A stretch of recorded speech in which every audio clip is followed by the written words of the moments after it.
Conrad Kesangma Menteri Rangba ke Jalan Meghalaya haba penbena lingba kila patai kubor ulang babaro kibla yo e baro ados ketika lani ke vaccination kila yo e ke Jingīada ban yakun yo COVID-19 ulang bahadu menta empat yo sengo bandan manu kiban shitam na ke Jingīada Injek. Who had taken one dose, but they were having different conditions also.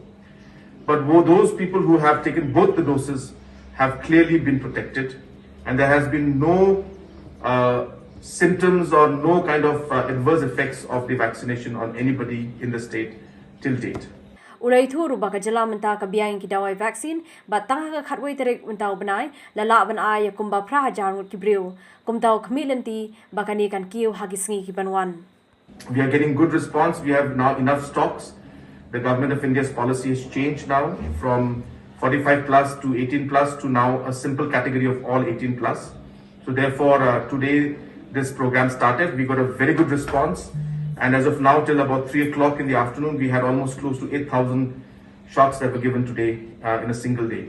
So if we expect this trend to double, triple in the next few days, we do expect large number of vaccinations to be done, and I encourage the people of the state, I encourage the people of Jingīada especially to please come forward and take this opportunity to take these vaccinations which have been given free by the government of India.